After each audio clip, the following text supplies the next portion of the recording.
Welcome to another installment of the 007 Files podcast. I'm Bill Koenig, along with my co-hosts David Lee and Javi Trujillo. And today we have a guest. He is an academic. He has written extensively about popular culture in general, including James Bond 007. His name is James Chapman. James, would you like to introduce yourself? Hello, Bill, and thanks for inviting me on the podcast. I'm James Chapman, and I'm the author of License to Thrill, A Cultural History of the James Bond Films. A couple introductory questions, briefly. When did you first start to study things related to James Bond? Your book was published in 2000, I know, because I've got a copy. But I know you've written in journals and such beyond that. Just how did your Bond fandom develop? Well, I was a Bond fan from the time that the Sean Connery movies started coming on television in the UK. And I'd be, pretty young then, so I was 8, 9, something like that. And I remember seeing The Spy Who Loved Me as my first cinema film. So I kind of grew up with Sean Connery on TV and Roger Moore as my cinema Bond. And I think getting on into books as a lot of people do. The first time I think I studied Bond in any kind of critical way was at school when I did an English project and we got to choose what we wanted to write about, and I chose the James Bond films. This is going to horrify you. I actually cut up some of my theatre programs to do the illustrations for that project, and subsequently, when I grew up, as it were, had to reacquire the programs on eBay or wherever. So I think that's the first time that I studied the Bonds on a fairly rudimentary high school level. Then it was when I was at university taking my degree. I actually majored in history, but we could do a major-minor combination. I took my minor in film studies. And I went on to do doctoral research, which combined history and film by looking at the organisation and policies of cinema propaganda in Britain during World War II.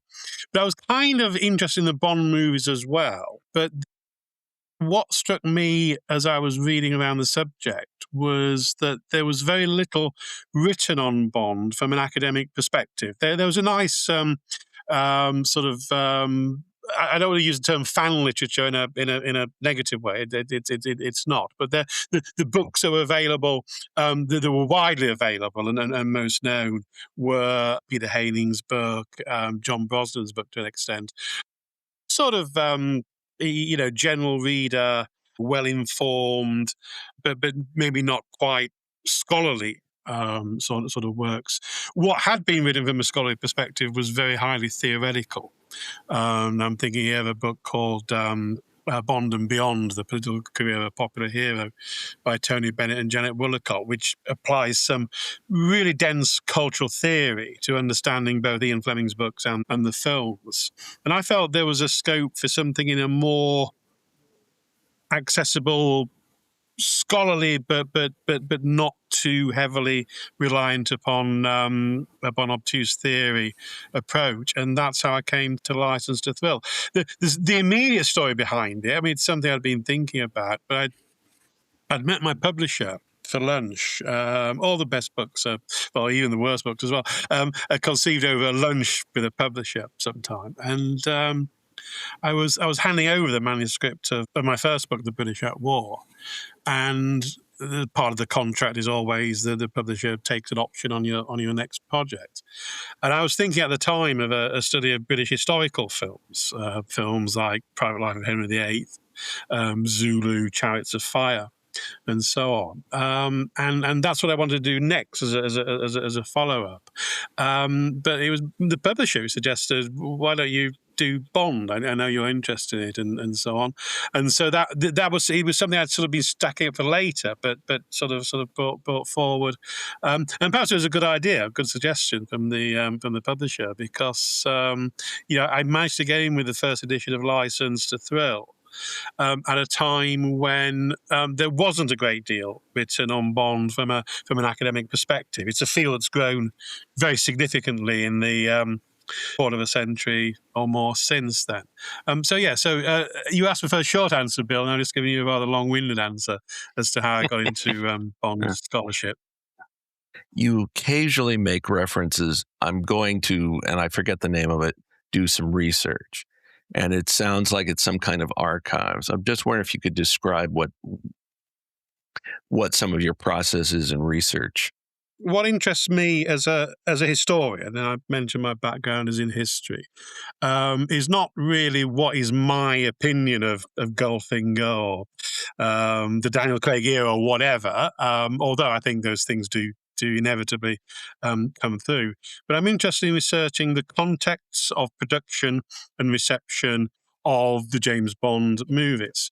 So that by that I mean finding contemporary evidence from the period, sources which help me to document it, to put it together, to understand the processes through which the films were made, to understand the decisions that were made along the way, and also to get a sense of how the films were received and understood by contemporaries.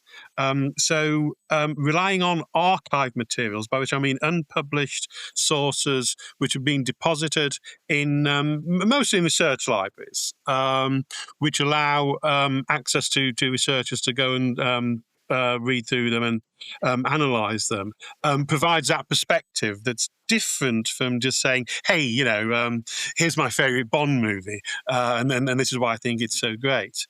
A number of the specific sources I've looked at, and also for the third edition of License to Thrill, I had more material had become available since I started researching the topic. So some of my original assumptions have been modified a little bit. But the main sources I've looked at are the United Artists collection, which are at the University of Wisconsin-Madison, where we've got documents relating to the sort of production context, the financing, and the promotion of the Bond movies. Those papers are available.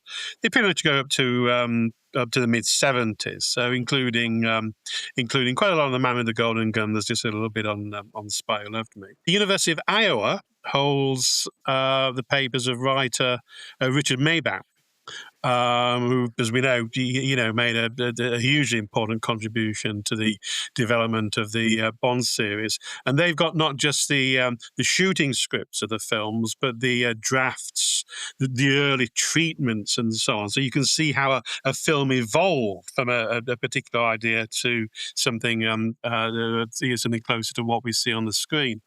And then specifically in relation to Dr. No, the archive of a company called Film Finances. Well, it's now a global company, head office in Los Angeles, but at the time it was a London-based company that specialised in providing guarantees of completion. So it provided the completion bond just for the first film, Dr. No. After that, United Artists sort of took it on themselves to provide that function. But what that the archive has in forensic detail is an account of the day-to-day making of the film, with production correspondence, call sheets, cost reports, production logs, and so on, going through from the first costume tests in the back end of 1961 through to the completion of the film. So that ranges from big fascinating things, such as I'm convinced that Harry Saltzman was the real driver, certainly on Dr. No. It's Saltzman who is dealing with all the correspondence with the studio. Saltzman is dealing with all the correspondence with the completion guarantor. So he gives big insights into the personalities and people involved. Yes, Terence Young was an incredible spendthrift on set and so on. But he also gives fascinating small insights. Rosie the tarantula, who crawls over Bob Simmons' shoulder, was paid £14 and 10 shillings for her cameo in Dr. No. I assume it was the tarantula wrangler who collected this fee. So that level of detail allows me to reconstruct the production processes of the films.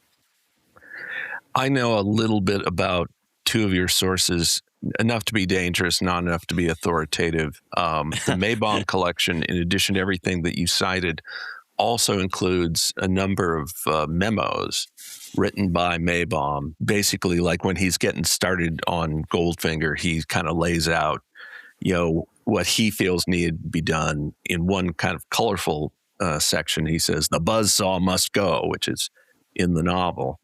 It's something like it's the cheapest bit of melodrama, et cetera, et cetera. He says, "I got this idea, laser beam," and he talks about it in Life magazine or something. And there are a lot of papers on lasers in that archive, Bill, and the clippings from magazines, from papers and so on. And it almost when I was reading it, I was put in mind of Dr. Evil's laser with the finger inverted commas around it, and I think that might have started with Maibaum, because he wanted to put them in so many other films as well. There was going to be a laser in Diamonds Are Forever, for example, mounted on a super tanker, and so on. That got changed a bit, but we still have to end up with the orbiting laser. And there were going to, I think, be lasers in Majesties as well. So it was a favourite motif of Maibaum. And then when it comes to Film Finances and Dr. No, Film Finances in 2010 or 11 published a book. I think it was a very limited edition book. And a mutual friend of ours had a copy. He loaned it to me for a couple months, and I found it fascinating. They fell behind schedule a half day on the very first day of filming because Jack Lord was late. He was supposed to arrive 2 days earlier, and he couldn't get there until the first day of filming, and the light had changed and all that. And the weather was bad. And there was also, I could cite a lot of stuff. At one point, Film Finances hired a guy who had been an associate producer on a Saltzman production and asked him, they showed him the budget and like, is this doable? And that guy's conclusion was, it's doable, but there's not much room for error, whereupon there was a lot of error, weather was bad on occasion and so forth. And Terrence Young at one point had something like 2/3 of his salary impounded because it was impounded until Film Finances got all its money back. And he was not pleased, and he wrote a memo to somebody, it might have been his lawyer, explaining why he was so angry. Yeah, the guy you're referring to, Bill, is John Croydon, who had a long career in the British film industry. He was around. He was a production accountant at the British Lion Film Corporation in the 1930s. Then he worked as an associate producer at Ealing Studios during World War II and became a studio manager after the war.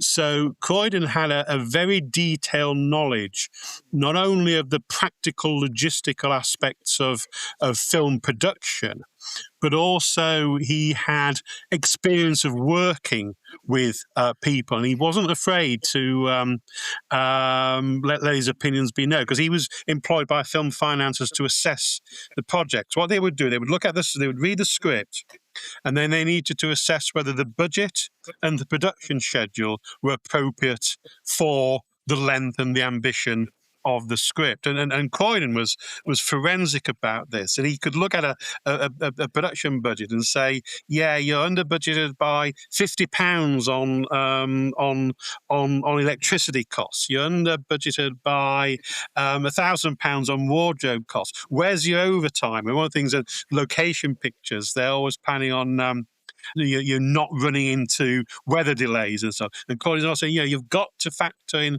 weather delays, and you're probably going to be paying overtime payments if you work on Sundays to make up for lost time. You've got to factor in the overtime, and then these aren't in your salary costs and so on. So he's forensic on that kind of detail. Now, when he sees the papers for Dr. No, his initial reaction is it's the unholy trinity.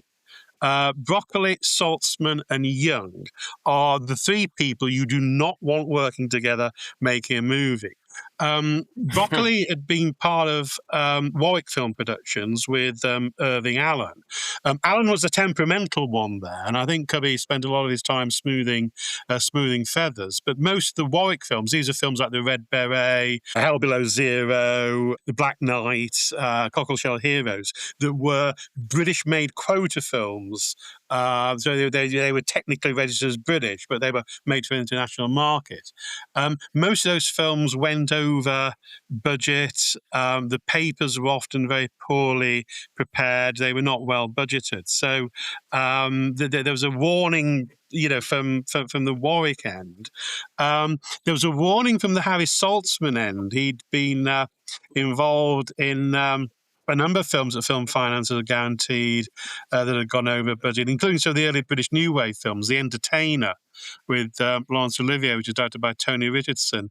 A fairly low-key social realist film, but it significantly went over budget. So the concerns about Saltzman, particularly this great line about his telephone bill, which amounted, I think, on The Entertainer to over £1,000, because Saltzman was put all his calls on the studio account. And then Terence Young was a spendthrift. Sticking to schedule was not his forte, and he was a relatively, by the standards of time, a relatively slow-paced director. You don't necessarily get that sense from his films. Only the great thing about the early Bond movies, I think about how slick they are, and how the narration seems that much pacier than in a lot of other films from the same period. But in terms of getting film time in the can, Young, and this becomes evident early on in Dr. No, he's going pretty slow, and they need to give him a bit of a jolly up. Interesting. Javi, David, you have a question? Well, you've given a few examples, but what would you say was the most surprising thing to you that you uncovered during your research? Oh, well, thanks, Harvey. We'll be here all year if I answer that. One of the most fascinating things is how archive materials cause us to rethink some of the received wisdoms around the James Bond movies. So my favourite one, perhaps, is the story told very often. It's told by Richard Maybaum. It's told by Terence Young, and it's told by Cubby Broccoli. In the first treatment for Dr. No was a monkey. And it's just repeated so often that it's become a received wisdom. In the first edition of License to Thrill, I think I quoted it. It is not true. There is a monkey in the first treatment of Dr. No, but it's not Dr. No, it's Dr. No's pet, which sort of sits on his shoulder, rather like Blofeld's cat. It's a kind of it's a kind of prop. And Dr. No is in that treatment is the leader of the black monkey Tong. They've changed the background. It's a myth. It's a great story, but it turns out not to be true. People still want to believe it, but you have seen there as Dr. No was never a monkey. What is interesting about Dr. No in particular, but we see this with some of the later films, we see it again with Majesties, is how maybe often starts off with a first treatment that's at significant variance from Fleming's book. And through the course of 3 or 4 drafts, the new material sort of gets taken out, and it comes down and much closer to something a lot closer in those two cases to Fleming's original. So it's not really until the 4th draft of Dr. No. Yes, they make some cosmetic changes. Dr. No becomes part of Spectre rather than Smersh and so on. But structurally, the screenplay for Dr. No is pretty much the same pattern as the novel, and I think it's all the better for it. I'm really interested in this about the monkey because, I've heard that so many times. And so hopefully we can help blow that myth out of the water. Yeah, thanks, David. It's what I've been banging on about for some years now. And, but this is the thing that people want to believe the nice stories, the fun stories, they're well told, and sometimes they're just, I don't know why these stories persist. But I think it's just somebody misremembers it. I mean, I'm sure probably maybe misremembered the monkey story, and then it gets embellished and embroidered, and other people take it up and so on. But by going back to the original sources, looking at those treatments, I have to say the University of Iowa were terrific. They, I mean, this material is free for anyone can go and look at it on site. Now for the they also got a lot of it digitized. Now I had to get permission from Eon to look at it, and I didn't expect to get the permission, and I did. So Okay, they were great. the digital material. This was during the COVID lockdown, and so some of the other treatments and so on. I mean, you mentioned already, Goldfinger, and the Maybaum came on board to revise Paul Dean's script for Goldfinger, and I think Dean had got a reasonable job, but they had a lot of time of Bond being a captive and so on that didn't really work dramatically. So there was a lot of input there. As Professor Chapman described that anecdote about the monkey, this classic movie line flashed in my head: when the legend becomes fact, print the legend. John Ford is a perfect parallel for what's going on there, yeah. The other one that I found, which is where there is a kernel of truth, but again the story gets elaborated or misrepresented, is Diamonds Are Forever, and the story that originally the villain was going to be Goldfinger's twin brother. Now, this turns out to be partially correct. What happens in the early treatments of Diamonds? These are at a time when they think George Lazenby is still going to be continuing after Majesties, so there's a much stronger sense of continuity with the end of Majesties. So the early treatments for Diamonds have Bond and Draco teaming up to go in pursuit of Blofeld. And there are various different locations. A lot of it's set in the Far East. But as part of the plot, Blofeld is constructing this laser mounted on an ocean-going tanker, and the diamonds that he needs to refract the laser beam are being smuggled by Goldfinger's twin brother. So Goldfinger's twin brother is in there, but he's a secondary villain. He was never the primary villain.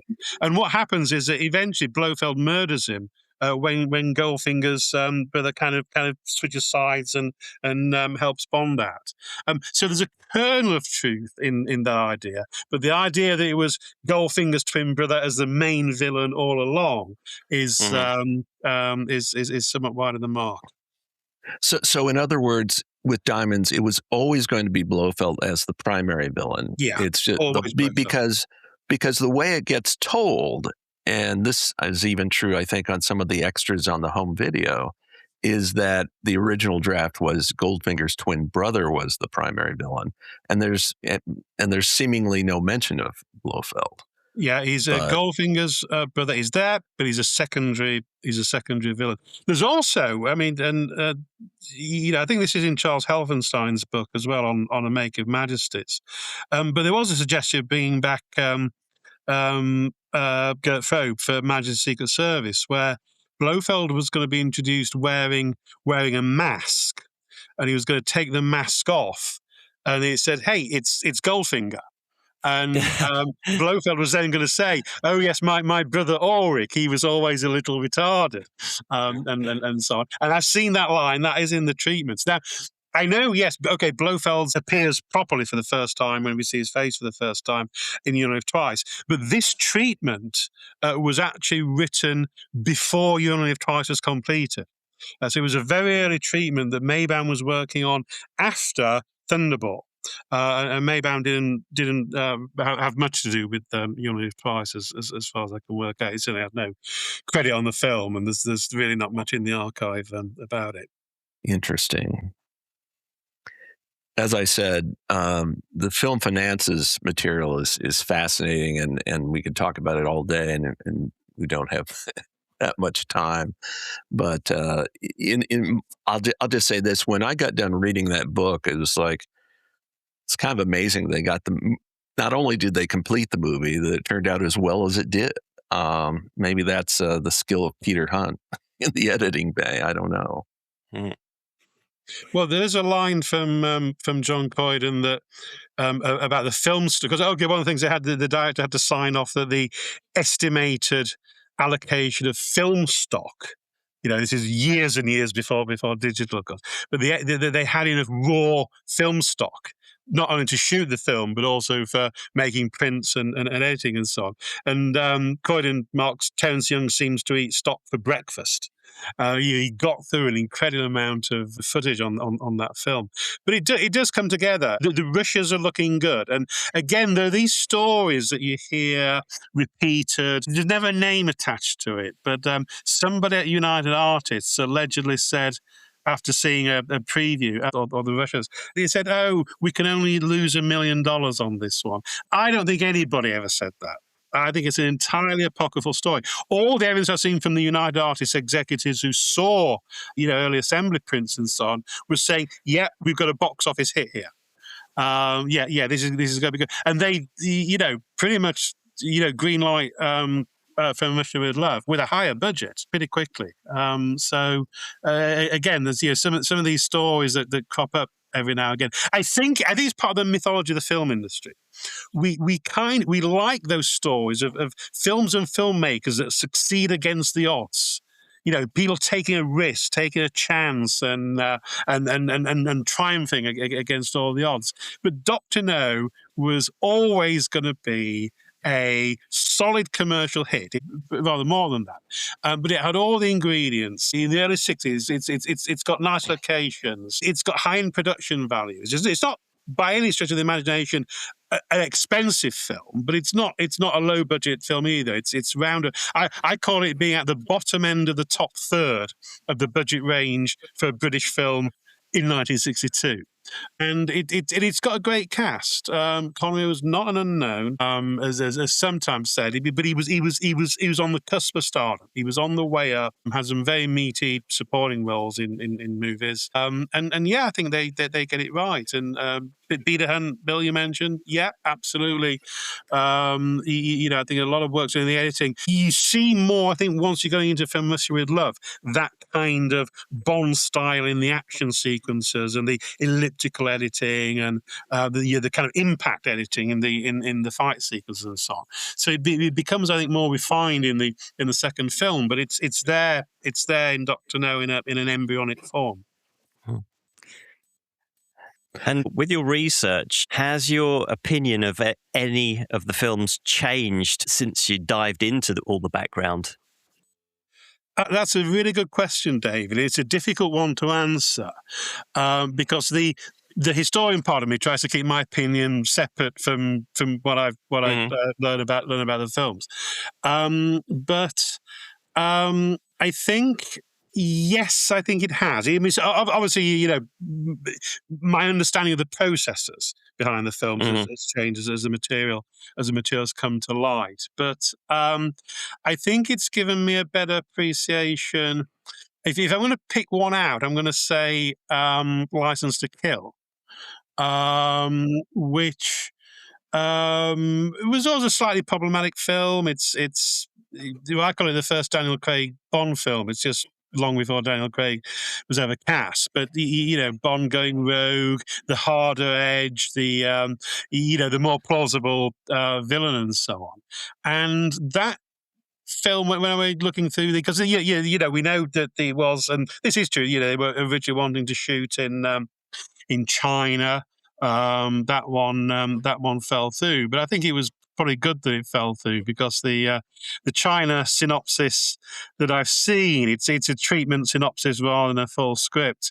It has some fairly dodgy puns on Chinese names and so on that might not have gone down too well. But I think once they decide to relocate to Latin America, and we've got the kind of Noriega type drug lord as a villain. That's a brilliant performance by Robert Darby in that film. I think he's one of the great Bond villains. The License has really come up in my estimation. I didn't dislike it when I saw it, but it didn't for me. It didn't feel quite like a Bond movie. It didn't have all the ingredients that you expected. Now I think it was ahead of its time, because we look at how successful the Craig movies have been, and there's a lot of that style, I think, there in License to Kill. I'd like to switch gears for a minute.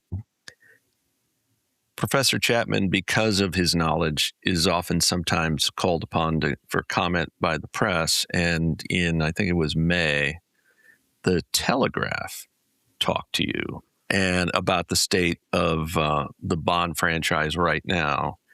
And you said the following, quote, "Now that the Broccolis are out of the picture, it's Amazon's call. They have bought this incredibly lucrative franchise, one with a very well-established brand identity, and I'm just getting the impression they don't know what to do with it." Chapman warns that Bond fandom frets that 007's new custodians may milk it, similar how Disney has treated Star Wars since buying Lucasfilm, et cetera, et cetera. The Broccolis knew how to make Bond movies, he adds. My concern about some of the Amazon executives is all they know is they have got a franchise and they probably got a very basic knowledge of it. They probably don't have a detailed, in-depth knowledge. Now, the Telegraph so much liked your comments that they made the headline a variation of them. Quote, "Amazon don't know what to do with it," unquote. "What's going on with James Bond?" Question mark.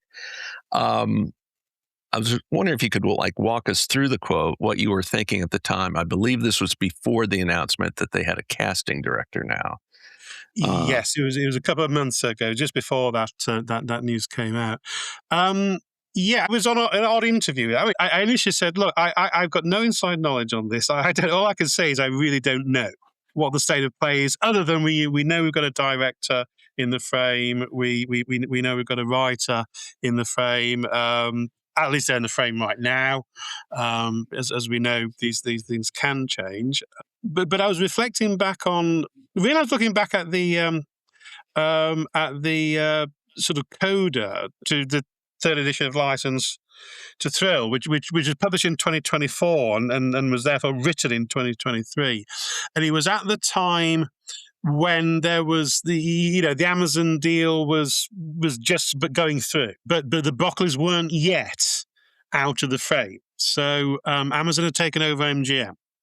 And I was positing in the coda that we might see is a tension between the interests of Barbara and Michael, where they've developed what was pretty unique by that stage. It was a bespoke blockbuster. You had a film every 4 or 5 years by the end, but where they don't saturate the market with them, where they spend time and each one is crafted individually rather than being part of a continuous production line.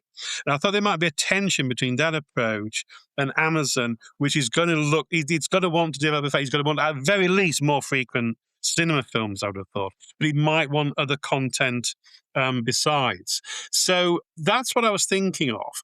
But then I started reflecting. It was while I was chatting with the Telegraph that I was thinking, well, we're waiting for news now, and we've been waiting for news for some time from Amazon. And okay, we've got Dennis Villeneuve was announced last year, but but what more are we getting? And there wasn't a sense at that time that it was moving forward. I think in a way that we're not going to get a film out next year. That's clear. I think the earlier they can shoot for now is 2028. So, and that's a long gap since even with the COVID delay to No Time to Die. That's a long gap.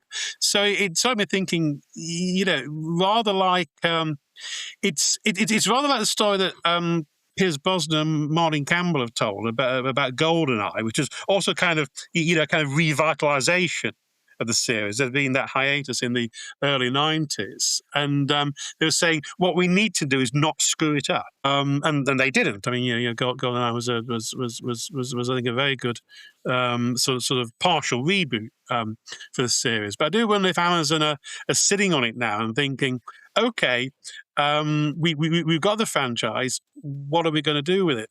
And the Villeneuve news, well, that suggests to me prima facie at first glance that we're going to go in that more serious direction that we see, psychological realism, trauma, and so on that we've seen with the Daniel Craig films.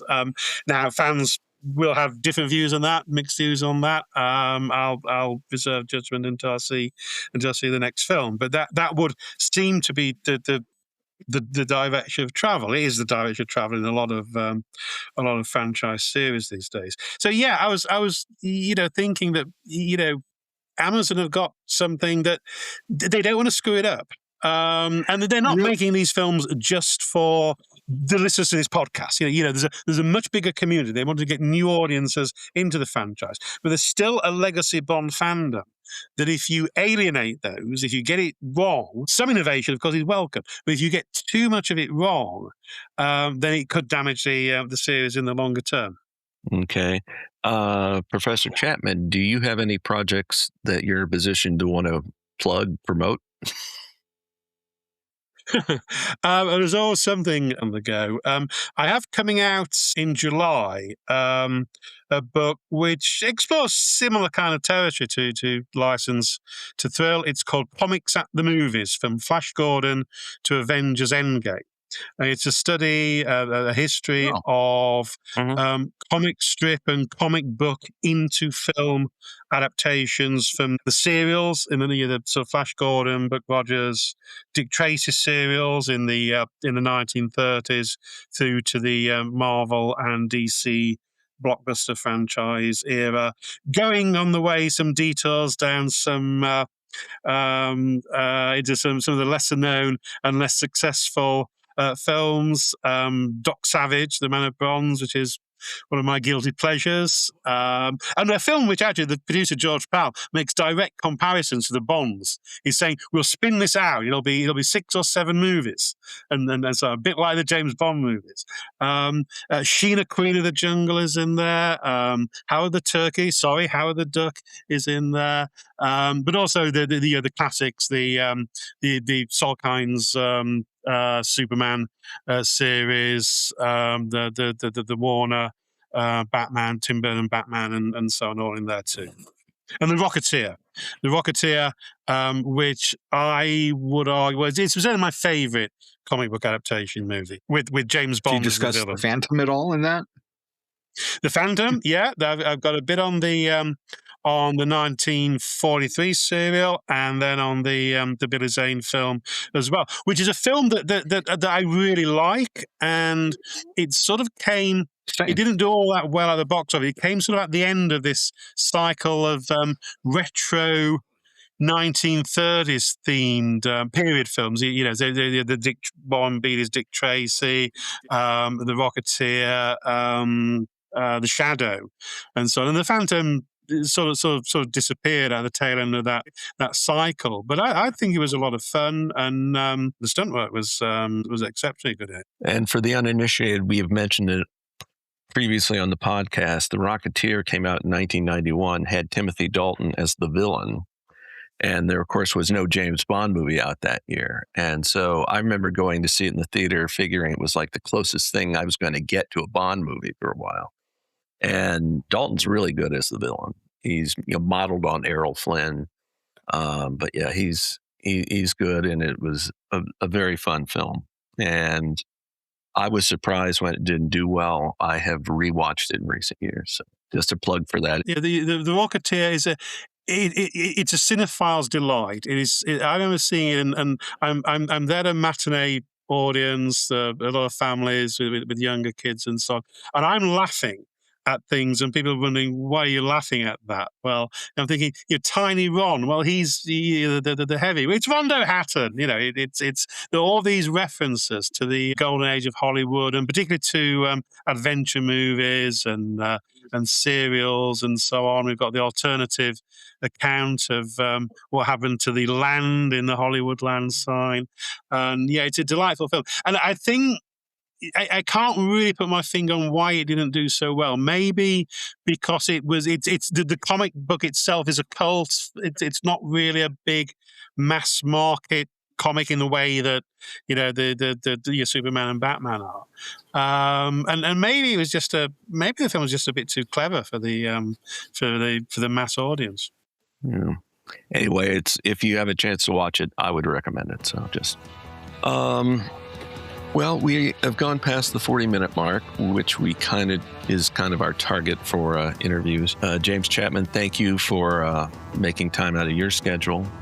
Thanks to my co-hosts, and thanks to our audience. Anyway, this is Bill Koenig, and the 007 Files will be back soon.